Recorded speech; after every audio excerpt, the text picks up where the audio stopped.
to start today by thanking all of you for coming and thanking our guests, who I'll introduce in a moment. I'm going to say that the place where the Clay Studio stands and where I sit today is part of the traditional land of the Lenni Lenape. We acknowledge the Lenni Lenape as the original people of this land and their continuing relationship with their territory.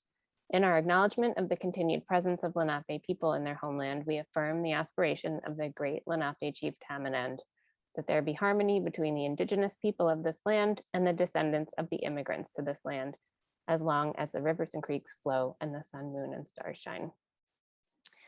Thank you. We are recording, so just be aware that this will be posted on YouTube, so you can watch it again and again. And also you will be, if you have your face showing, it'll be publicly available.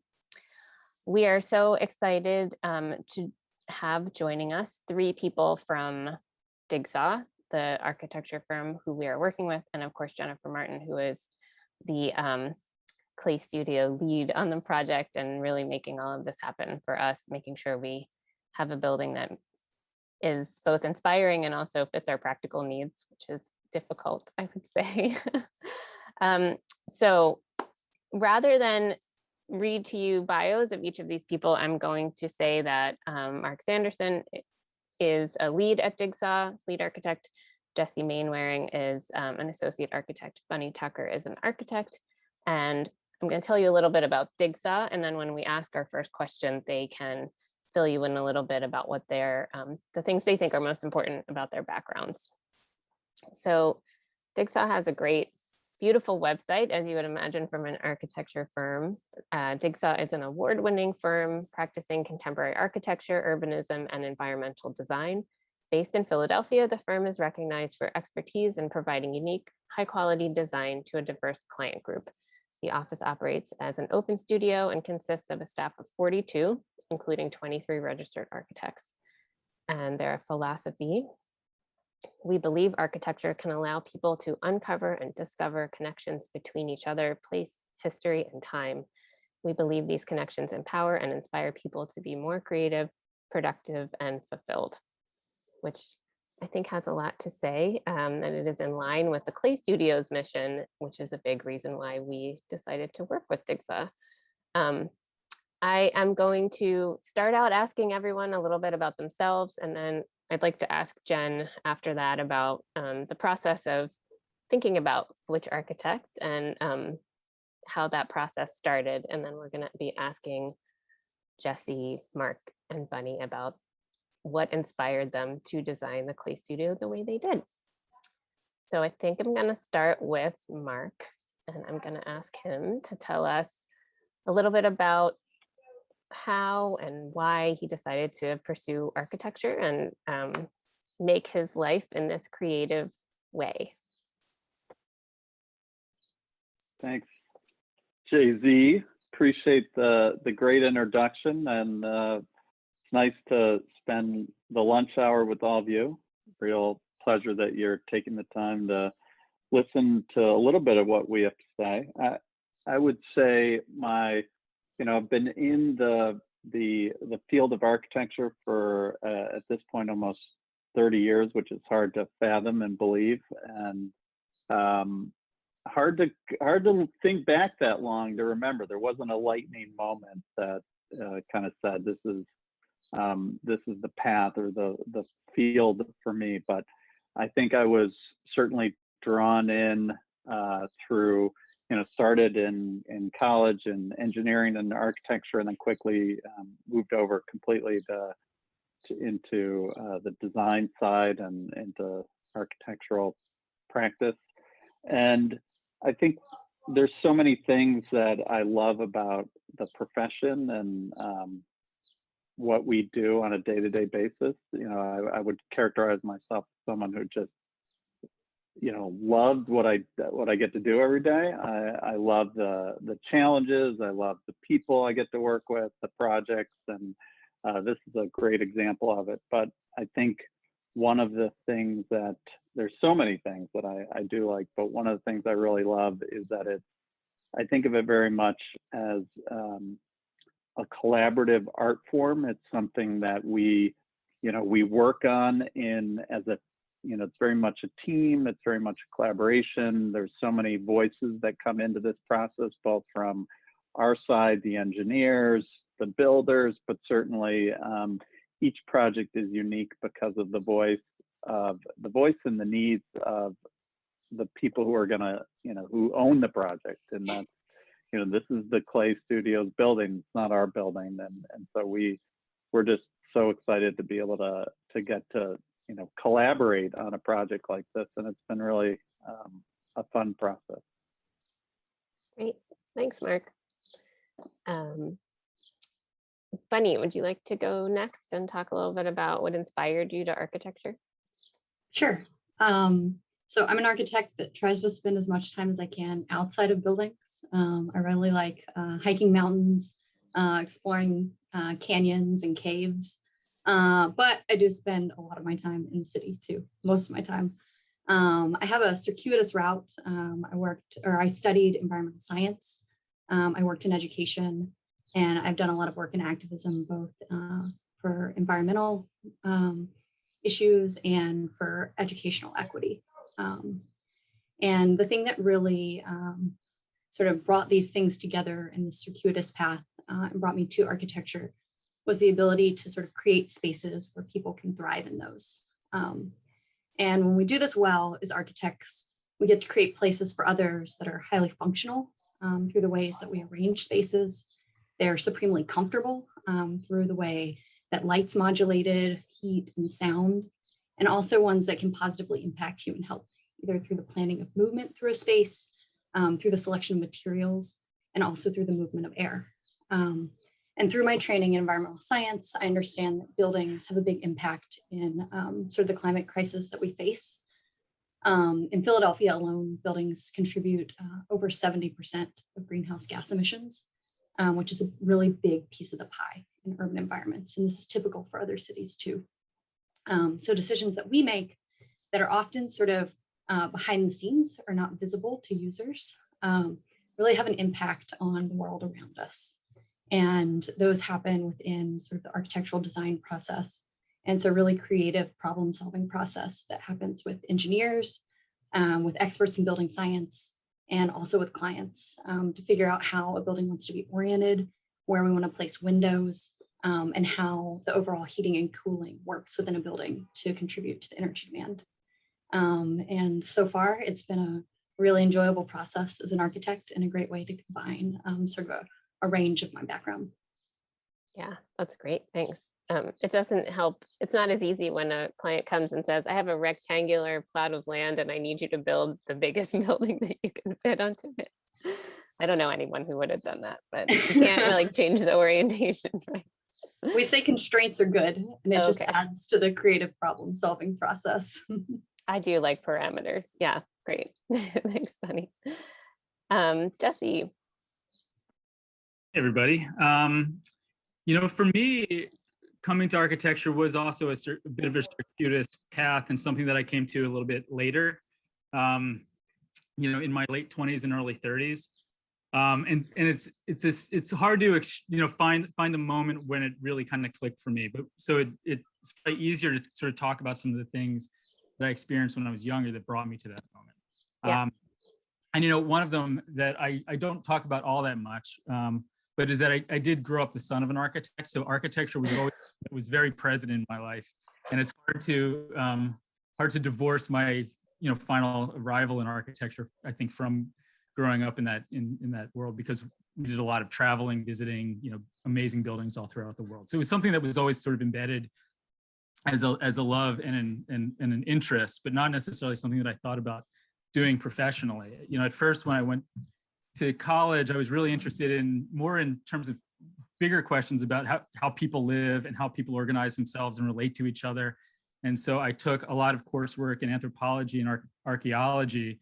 And architecture in that world is one of the main ways that we can study people of the past and really see how people organize and try to figure out the patterns of life and the things that were meaningful to people in their past. And so architecture again was kind of this thing that was percolating in the background, but maybe wasn't the focus of what I was looking at. And then I switched majors and switched from anthropology into journalism. And the way that I think about that is sort of a switch from people of the past to people of, of the present, and, how we tell our story and the things that matter to us in that moment. And so I think architecture, the first time I started really thinking about it with the degree of maybe it's something I would do, was through the lens of how we relate as people, and what it means to us to engage with buildings, and how we use buildings to sort of mark the landscape and find meaning and all of those types of things. But I had one more step before I became an architect, and that was in journalism school. I did a photo documentary, a long photo essay on woodworkers, wood turners, people making vessels and things like that up in Bucks County, which happens to be an epicenter in the country for woodcrafts. And I was blown away by it. And I decided, you know what, I'm going to be a woodworker. And so after college, I went and apprenticed with a guy named Jeff Lohr, who builds beautiful furniture out of Schwenksville, PA. And I worked for him for 3 years, becoming a fairly skilled woodworker. And I was really inspired by it. But somehow, sort of at the end of that apprenticeship, architecture sort of reemerged in my brain as something that actually would combine all of my interests and all the things that I'd done over the years. And it seemed almost magical in that everything is relevant to architecture at all sorts of different scales. And so it was this thing that kind of put all the pieces together. And I think that was kind of the aha moment that I had in my late 20s. And so went off to architecture school, and now I'm here talking to you all. So That's great. And that's really a brave thing to do. I think when you're sort of in your late 20s, you've done all these other things, and then you start architecture school. I think that anyone who kind of follows their passion is doing something brave, because it's easier to just kind of stay in maybe the path that you already created. But if you take a different direction, it takes a leap of faith. What I heard you say, Jesse, and what Bunny and Mark, I think, have in there a thread too, is there's an interest in how people live and how people have lived in the past, like you were saying, Jesse, and how people live today, and how a building shapes that. I see that as a great parallel to some of my interests. And last week, when I was speaking to Jane Irish and Karen Patterson, an artist and a curator, we were talking about historic houses as being inspiration. So I think that buildings and how people use them and live in them can be really exciting, because it helps us understand humanity, which helps us really understand ourselves better. So it's all connected in my mind. Jennifer Martin, she asked me which hat she was supposed to wear when she answered this question, and I would say that it's the hat of the person who is the Clay Studio team member to the architects, which is really such a huge undertaking that started, 5 years ago, Jen? So I guess what in your life before has brought you to the place where this is something exciting that you're enjoying and are so good at? I think it's the same story that you've heard so far, and it's really just about following your passion and sticking with it, and figuring out what that is. And I really have always enjoyed working with my hands and building things. And my mother was a teacher, so I did a lot of teaching before I moved to Philadelphia, and just sort of landed at the Clay Studio and kept growing as the organization has grown, and kept learning. And I think as long as I'm learning and I'm challenged, then I'm happy, and I'm sort of on the path that I'm supposed to be on. So these last few years have definitely been a challenge, but I've learned a lot, and I'm excited I'm excited for all the things that we've accomplished as an organization. And it's a team approach all day long. And we're here because we have an amazing staff, and we have amazing architects, and we have amazing people and consultants and community all around us that support us. So yeah, it's exciting. It's an exciting place to be for sure. Um, and I think that just even your answer there shows, in my humble opinion, I feel very lucky to have Jen Martin as our leader, and you have this brain where you can be both creative and love systems at the same time. And I think that's exactly what's needed in this situation, right? You really like to organize and put things, and you can see how they would go together best. I kind of thrive in organized chaos, and my thesis work in clay was really sort of about that left brain, right brain activity. Funny enough, so yeah. Well, that is the construction process to a T, Jennifer. So More chaos good than thing. no, I don't. Yeah, what else do you want to say about that, Mark? The construction process, is that part of the excitement, is that you kind of never know what's going to happen?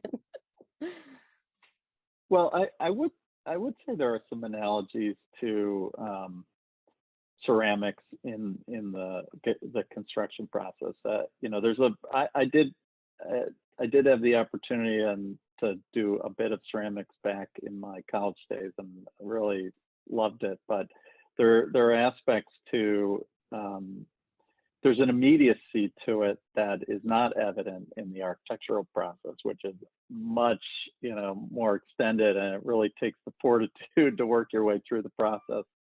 But there is a level of, you know, kind of process in the act of making and working with clay, where you've got to get the material, you have to decide what the material is, you've kind of got to, you know, is it a hand, or are you throwing, and all the work that you do through that. And then there's a lack of total control over that process in ceramics, where, you know, you have to fire it maybe twice sometimes. The glaze is going to do certain things. Where is it sitting in the kiln? What kind of kiln? You know, there's components to it that, so there's a sense of discovery through that process. And you know, there's a humbleness that seems to come through it.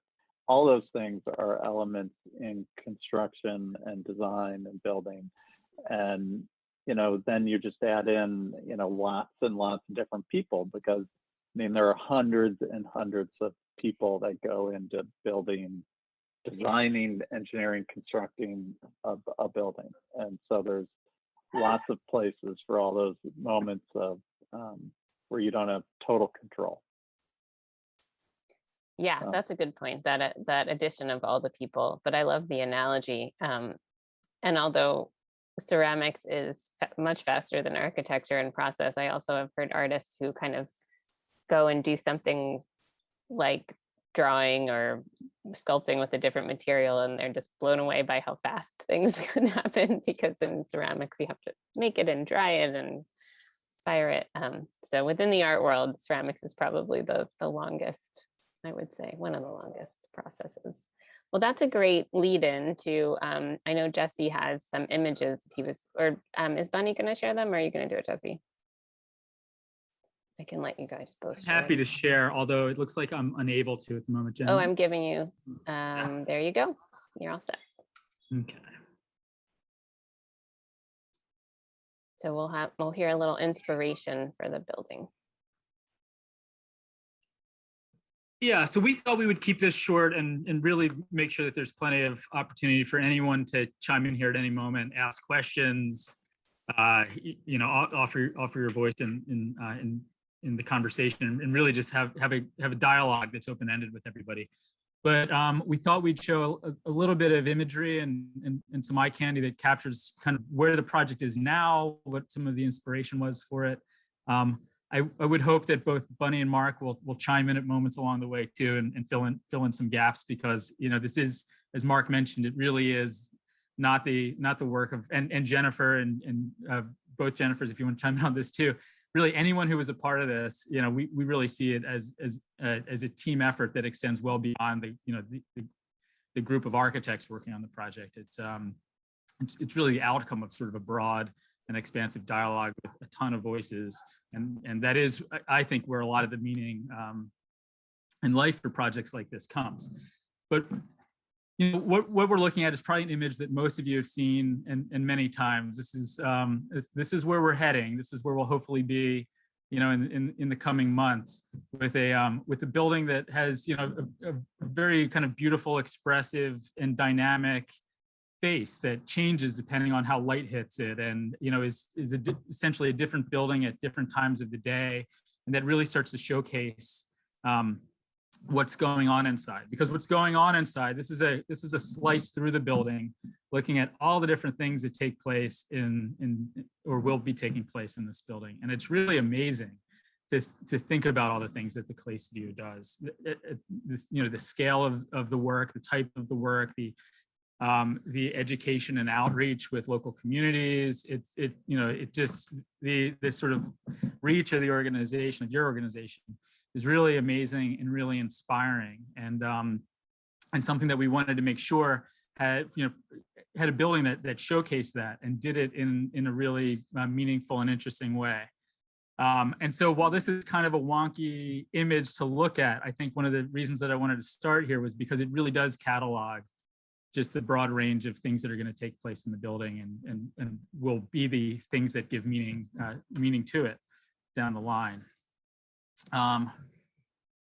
But we've got a repository of images that we were looking at when we were initially thinking about the design of the project, what it wanted to be, how it wanted to work, how it wanted to express all of those things that take place inside it, and in the color stacking diagram we were just looking at. This is where, Mark, jump in here if you have anything to add. But these were some of the foundational images that we looked at that really started to create an idea for the project of one that had a lot of variation across the facade within sort of a very regular framework. So if I go back to this image, you can see sort of a very simple grid, maybe with a couple of nudges here and there, but ultimately a grid that starts to push and pull, that is vessel-like in itself, that you could sort of use ceramics as an analog for, but that it also started to plug in with other aspects of making and architecture that we thought were interesting. So this is, the Philly ceramicist William Daly. This was a shot of, and if anyone can also knows, you probably know more than I do about this, but my understanding is that these are like slipcast formwork or things of that nature. And it's just his shelf that has all of the different formwork and all of the different pieces that he stacked up. And it becomes really amazing. This is definitely one of those cases where the sum is more than just the additive nature of all the parts. And it has a really beautiful abstract quality to it. It's not artwork. It's simply an expression of the making of things, but done so in a way that's really compelling as an image. And so this was something that lived in the back of our heads when we were trying to figure out the direction for the building, and something that I go back to pretty regularly because it's just really striking. And I love the life that's captured in here and the fact that it alludes to all these other things that are happening, all these other creative things that are made through just this kind of simple image that you see and the simple stacking of forms. And it's, in a way, it's kind of similar to the work of Louise Nevelson, who did a lot of, finding of found objects and aggregating them into things that just exceeded the specific value of the one thing essentially in this grid. So again, this really endless grid here that uses pattern, uses found objects, uses light and shadow to generate something that's really dynamic, that's different depending on your point of view. But there's also, you can look at any one of these cells and you can start to figure out what these things were initially, perhaps, like you can find, classical columns and other interesting things in here. And so there's moments within this image and within this one too, where there's an individual thing telling a story, but it starts to aggregate into something that's bigger than the individual story and speaks to a real collective endeavor that ends up being profound. And it's profound at the smallest level, but it just gets kind of bigger and more interesting and impressive as all these things come together and you start to see relationships between all of them. And then just looking at Philadelphia vernacular architecture, so this isn't from Kensington, but we can certainly find buildings like this all over Philly when we start to dive into its industrial past a little bit, where again, there's this language of these regularized grids that then start to have all of this interesting variation that takes place within the grid. Unfortunately, we can't see into the windows, but you can imagine when these factories were running or warehouses, that to stand out in this courtyard space and look in, you just see amazing things happening, whether it's kind of industrial machinery chugging away, or even just people in warehousing moving all of the goods around, and trucks, just all the activity that takes place within this grid. And then there's a subtle architectural expression of that too, especially in the building on the right hand side, where you have this framework, but then there's a lot of variation within the framework depending on what's happening behind it. And so that sort of coalesces then in some of the thinking behind how we hoped this building would work, at least when viewed from the outside, and in terms of what this facade would be. So that the facade itself has this dynamic brickwork of pushing and pulling, and it's kind of cellular, but it's also really there to showcase what's happening inside. So whether it's a demonstration studio and pieces in the shop being showcased at the street level, seeing that, whether it's student groups and classes taking place up on the second level that you're seeing there, and you can just kind of work yourself up through all the different layers and all the different spaces, and you get an image from the outside of this really dynamic building that just pulls you into it. And then ideally the interior experience is one that speaks to that as well, and pulls the outside in a little bit. And so that there's this constant interplay between what's happening in the building and what's happening back out in the world. And you're never really in this cloistered environment. It's really the making in the context of the city and the place and all of that. And we're probably doubling down on it a little bit with once you tour the real building, you'll see a lot of cubbies showcasing work again. So similar to the inspirational images, we think that analogy can work at a lot of different scales, and hopefully be something that that inspires all the people who are in the building as well. I can't imagine. Like Mark, I took ceramics classes in college and high school as well, and it was always kind of seeing all the work in progress and seeing what my colleagues were doing that always kind of blew me away and pushed me forward in that regard. And then just looking at some other spaces. So this is a look at the roof deck, which again is kind of pulling the city back into the space through view, and you get that long view out. And so it's hopefully a building that creates a lot of interplay, where it's like threading this needle as you work up it between the city, between what's happening inside the building, and then ultimately reaching back out to the skyline. And hopefully this image doesn't do it justice. I think it's going to be cooler than that. But this is what it looks like now. This is a shot from a couple days ago. I think Jay-Z has some similar imagery, but it's cool to see it finally topped out and starting to take place. And I wanted to just end on this image because you really do, this is up on that roof deck space that we're looking at here. And you really do start to get these framed views of the city and the Crane Arts Building beyond. And I think I think it's so far it's becoming successful in what we're hoping to do. Yeah, I mean it's so exciting to stand up there, and the image is beautiful of the front of the building. It just occurred to me that we are going to be able to see in, which we can't really do now, because where the clay studio is, you can't back up far enough to see into the windows, especially on the second floor. But that's going to be a big difference. Like if you're standing across the street, you'll actually be able to see people doing things, which is exciting. Thank you for that. Did Bunny or Mark have any, I'm hoping to hear a little bit from everybody about the parts of the process that have been the most inspiring, or, what did you think was important about the connection between us being a ceramic studio and place that kind of affected how you thought about the building?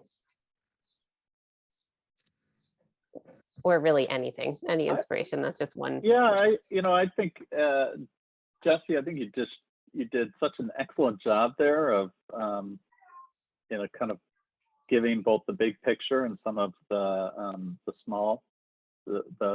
smaller scale parts of this. I think we just loved what, your current space right now is just, you just walk in there and creativity is, the place buzzing. It's just the creativity and the sense of making there is just, it's tactile. It's, you can feel it. And, so for us that, again, that kind of the making of things is a big part of what we do as architects. And I think we really were inspired by what's happening at the Clay Studio and wanted to try to live, kind of live up to that quality of making and creativity with the building, and then help facilitate the next life of the institution. And I think for us this is a moment in time where it's a huge struggle, and Jennifer, you certainly know this, and Jay-Z, you as well.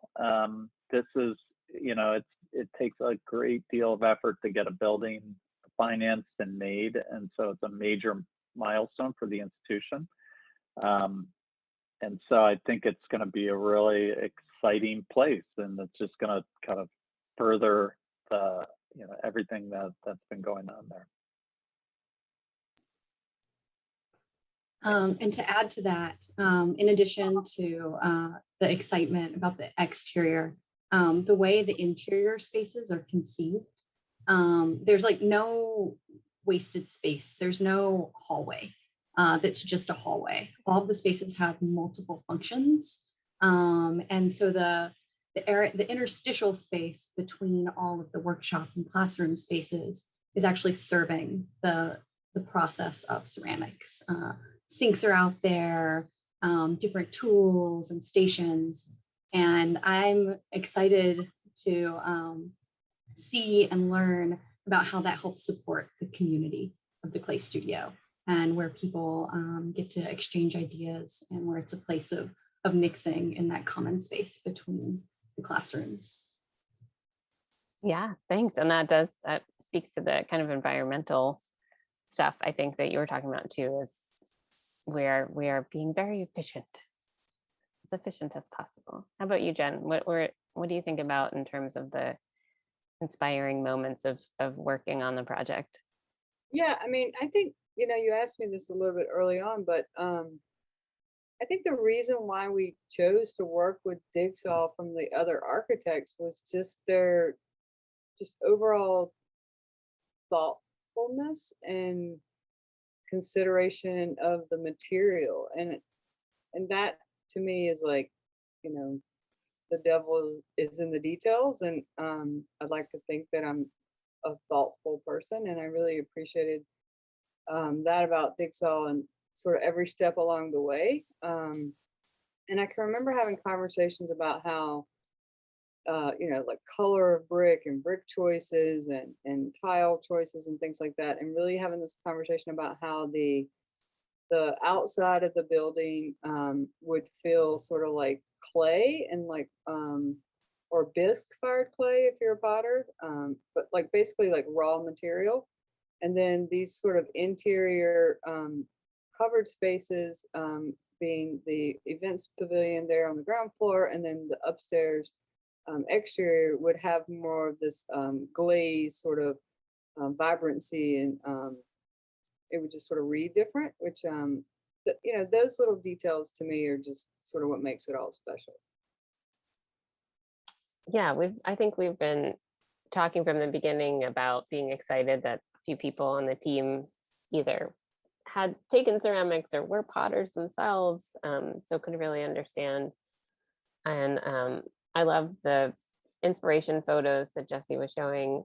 The Bill Daly, I mean, he's a national treasure, and definitely a treasure here in Philadelphia. To think about structure, and in his work, he often talks about his vessel forms representing the cosmos.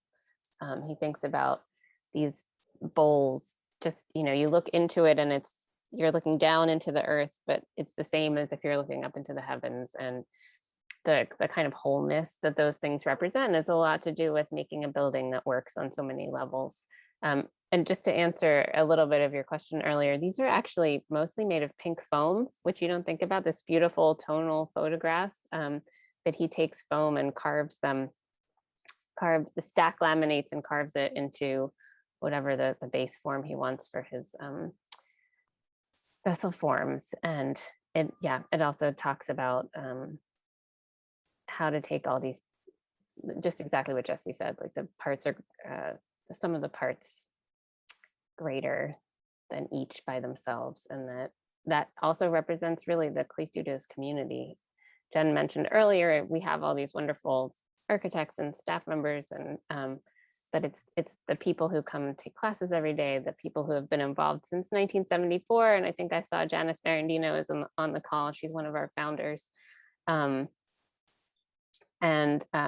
the idea that it's all of those things, and that we also have a strong mission to serve our community and to make the openness that you guys have allowed for in the design of the facade is helping us to engage really directly with anyone who walks by and make sure that people feel welcome and that they have agency and can walk in, and that's a big part of what we've all been talking about through this whole time. I want to make sure that I remind people that they are welcome to put questions in the chat. And we'll come back to questions a little bit later, but I'm going to ask a really hard question that I didn't give anybody warning for, and that's talk about a moment that was, can you think of something that was a particular stress or a surprise that we managed to kind of turn into something good?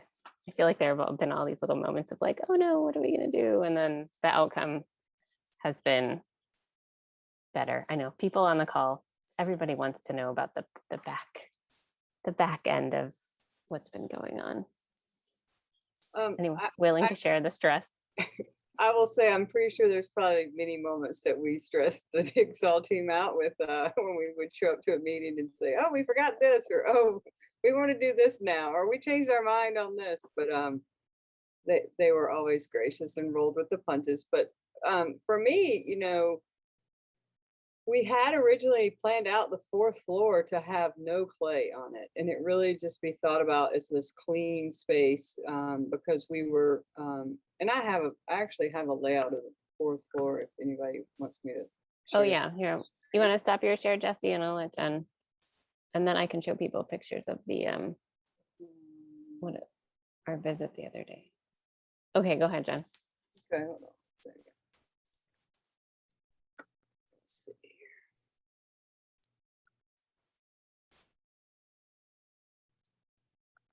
Can we see this? Yeah, great.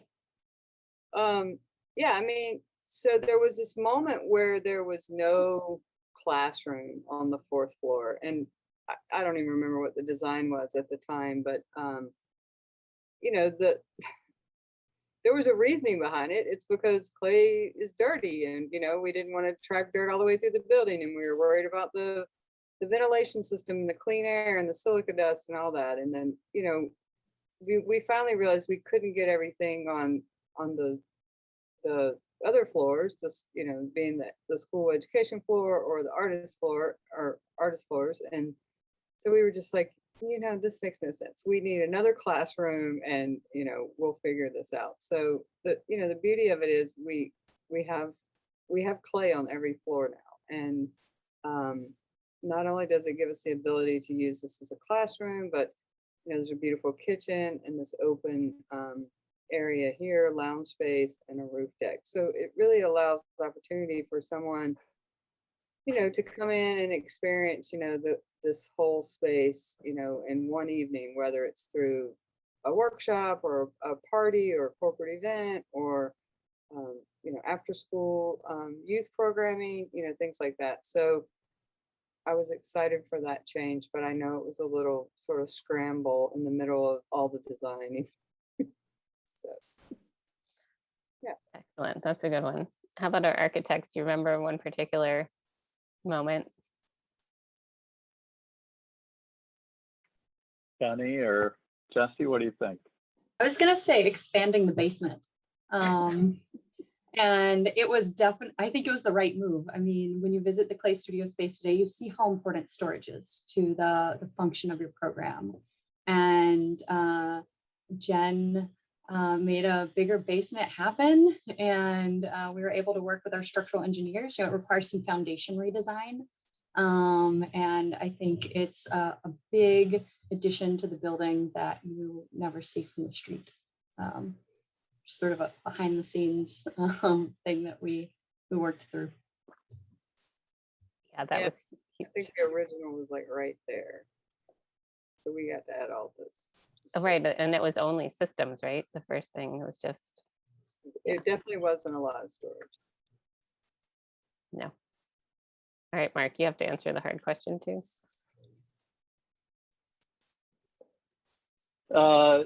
There's absolutely nothing. The Clay Studio is a joy to work with. Okay. No, look, I would just say that I think the process of designing and making a building is fraught with ups and downs and challenges along the way. It's actually, the process is that. And so there's not huge surprises in that. There are moments of frustration and challenges that we all have to overcome, but that's kind of the team aspect of it. And it's all, by getting out to the site, when you start to see these buildings come together, all that stuff just kind of quickly washes away in the kind of energy and excitement of seeing all this effort to kind of come to fruition. And so there's nothing that really sticks out to me as kind of a hallmark of a challenge, or that would be different than any other process. But there were certainly many along the way. Was that the moment when we were like, no, we need to fit more wheels in each classroom? That's when it stands Sure, out. that could have been that'd be a good one. The budget is certainly always one. There's 100 plus, but that's part of the process. Yeah, I do wonder, I mean, is there a sense when you're working with a nonprofit versus maybe an organization that doesn't have such a, I guess everybody has a tight budget. I don't know. Is it different when there's a little bit more wiggle room with the money? I would say that without fail, there's not a client we work with that doesn't want more than their budget allows. Even the most budgets that just are crazy to start with, it's the same process regardless. Every single time, everyone is always looking for as much as their money can buy, and usually it's quite a bit more than their money can buy. And so that's, I think the distilling and getting to kind of what the essence of the project is the key.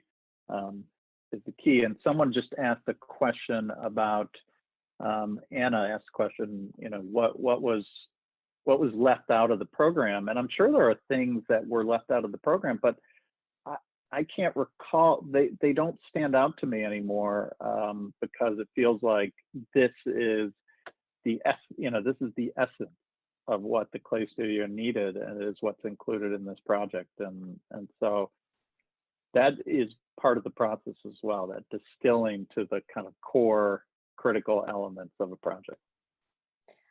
And I think that probably, for anybody who goes through it, but I think for the Clay Studio,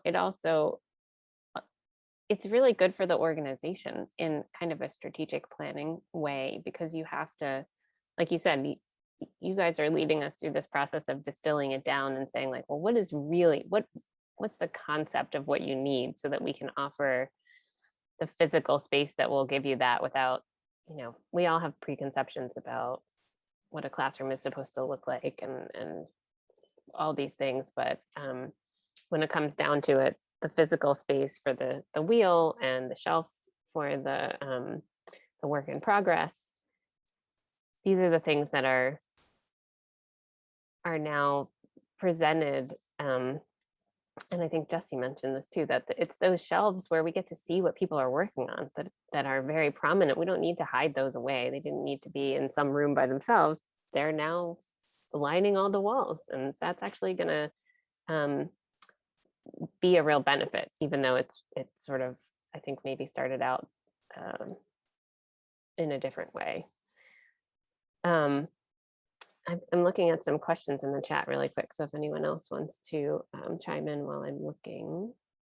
I was going to say, Jesse can tell you the time we made him come and sit at a wheel at the clay studio and literally measured his elbow. It was like, do you see how much room you take up and how far apart they need to be? It's very true, and that was not a challenge. That was fun. I wish I always got to get that deep with every client. But yes, I mean, we really focus on every inch of this building, and so to Anna's question and to Mark's commentary about distilling down, you know, it was an ongoing dialogue to make sure that we didn't have to leave things out, and if something seemed like it was heading that way, I think for the most part we were able to come up with a different way of thinking about it and make sure that all those functions could take place in the building. And so our hope, you know, it's obviously as Jennifer flips through these, you can just see how packed the building is. But the hope too is that there's flexibility within that, and it'll allow everyone to do what they need to do in the space. And hopefully I won't get to just sit at one of these at a wheel in the future, but I can actually come and make something with you guys. Yeah, all of you have to. Bunny may have even done that already. I know we had a Digsau cohort who was showing up for some of the various classes and date nights and things like that. So, did you get a chance to throw on the wheel, Benny? I haven't yet, but my roommate's taken a bunch of classes, which is great. Yeah, it's been a challenge the last year, that's for sure. Yeah. Well, I'll just say that if Jen wants to go back to the gallery for a second, although I'm not, I feel pretty lucky because I haven't been in all of the super stressful meetings, although friendly, of course, but sometimes stressful. But I do get to sometimes say something about what I want for the gallery and other spaces. And it's really a mind-blowing moment to have even an ancillary connection to the design of this amazing space, and to see the organization that I'm part of evolve into its new space and get to make these decisions. I did ask for another window from the gallery to the street. So there was a moment when that smaller window, I think, wasn't there. And I was like, can we just have a little bit more street frontage? And everybody was very generous about that. And yeah, I think we're all living through this moment. And once we get into the building, it's gonna be so exciting. And it really does feel like a huge privilege. So thank you all for joining me today. And Jay-Z, I'm going to add one little exciting thing that I think is really different about the new building from today. And it's the little demo studio that's down. Let me see if I can draw on this. Oh, can't seem to do it. Maybe. Yeah, I see. Yeah, the demo studio down there, which is connected to the shop, but it's also connected to the outdoor potential parking. And what it allows is for, you could have a visiting artist down sitting in that space. You could do demonstrations, displays, and it's all interacting at a sidewalk level and a level of engagement that, I think will just be really terrific. There was an artist, and maybe you do this quite often, but there was an artist that you had in maybe a year ago, or before the pandemic, and he was turning the wheel with his with a stick. He had that big stone wheel. Andrew, and so part of the art, part of his making is doing it publicly, and so it just seems like there's going to be opportunities for new engagement and kind of displays and just showing the making in a much more tangible way to the street. So that I think that for me is a really exciting part about the new program. Well, thanks for highlighting that, Mark. That actually is a big part of our first exhibition in the new building, so I can put in a little plug for that. It's going to be called Making Place Matter, and the demo studio will be used as a community studio. And this will be the first time the Clay Studio has ever connected our gallery exhibitions, looking at art directly with making. So we're going to ask people to go see the art, think about it, and then go into that demo studio and respond to what they saw, kind of process their ideas through physically making something out of clay. So that Josie Bockelman kind of came at the first moment that we knew where we were going to be placing the building and said, we need to create more Claymobile programming in that area. We need to connect directly to the community.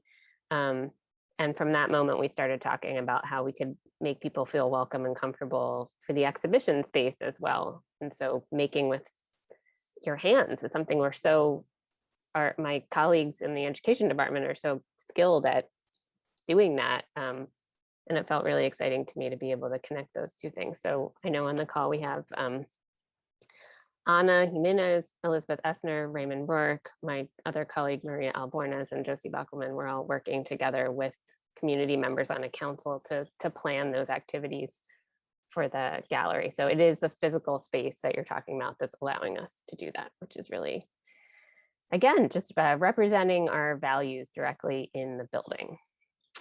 Very exciting.